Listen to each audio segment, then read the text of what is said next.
Welcome back to Tipton Bros. Today, we'll be discussing the unsolved lynching of one Thomas Coleman. This information can be found in the J. Willard Marriott Library as part of their digital exhibition of racial lynching in Utah. Now, let's get into it. Thomas Coleman likely arrived in Salt Lake City in 1848, enslaved to John and Nancy Crosby Bankhead, recent converts to the Church of Jesus Christ of Latter-day Saints from Mississippi. It is unknown whether Coleman was baptized into the LDS Church, as membership records don't exist. Officially, Thomas Coleman appears in an 1851 Utah Territorial Census slave schedule. In the second column, his name is underlined in red. Only 18 years of age, again owned by John H. Bankhead, who possessed 8 other slaves.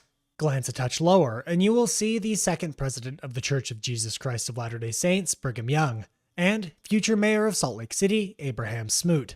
Regardless, following emancipation, Coleman took the surname of Colburn, working at the Salt Lake House Hotel next to the Pony Express and Overland Stage Station on Main Street. In the late afternoon of December 11, 1866, several boys were playing on Arsenal Hill, which overlooks the Salt Lake Valley, when they stumbled upon his body, laying near the Arsenal building.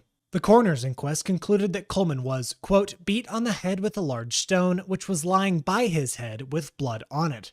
Furthermore, the personally engraved Bowie knife which he carried was used to stab him twice in the chest and slit his throat deeply. According to the December 12, 1866 edition of the Salt Lake Daily Telegraph and Commercial Advertiser, a large sheet of paper with the following inscription, written with a pencil in bold letters, was attached to the corpse.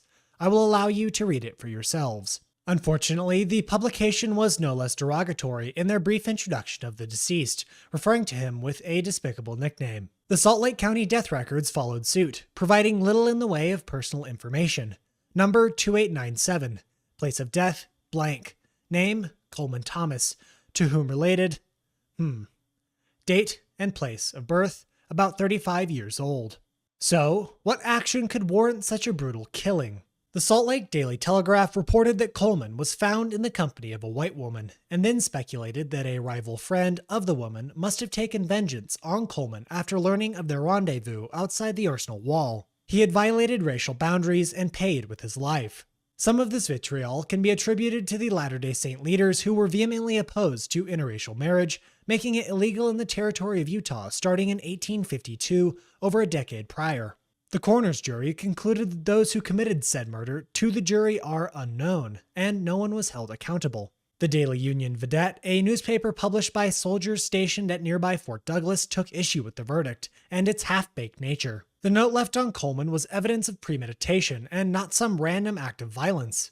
A calculated warning that outlined the boundaries of racial segregation and the consequences which laid beyond. The coroner's inquest was closed, and Coleman's body was buried in the paupers section of the Salt Lake City Cemetery. This grouping can be found to the northeast in an area referred to as Plat T, sometimes called Pottersfield. Here's the view looking westward on the slope.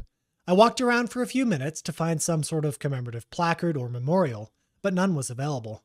The stretch of unmarked grass holds a handful of headstones littered about, but unfortunately no mention of Coleman. Obviously, it's called Pottersfield for a reason. The graves are unmarked for the poor and indigent, concealed behind the estimated 120,000 persons buried at the Salt Lake City Cemetery. I likely stumbled over the resting place of Thomas Coleman without even knowing it. The Arsenal building where Coleman was found was destroyed a decade after his death in an explosion, but maps from the period still exist. With them, the location of the lynching can be identified with decent proximity. Just west of the Capitol and a few paces from the Pioneer Memorial Museum is the intersection of 300 North and Main Street. This is the site of the killing. Here is my perspective facing westward, with the Capitol to my back and the Pioneer Museum just out of frame to my right. There are several monuments dedicated to the Mormon settlers, but nothing to designate the murder of Coleman. The 2 small trees in the center are where the foundation of the Arsenal building once stood, and within this small radius, a 35-year-old African-American man was lynched on December 10th, 1866. I hope you've enjoyed today's brief overview of Thomas Coleman. We are a small channel, so a like is greatly appreciated, and recommendations are always welcome. Until next time, on Tipton Bros.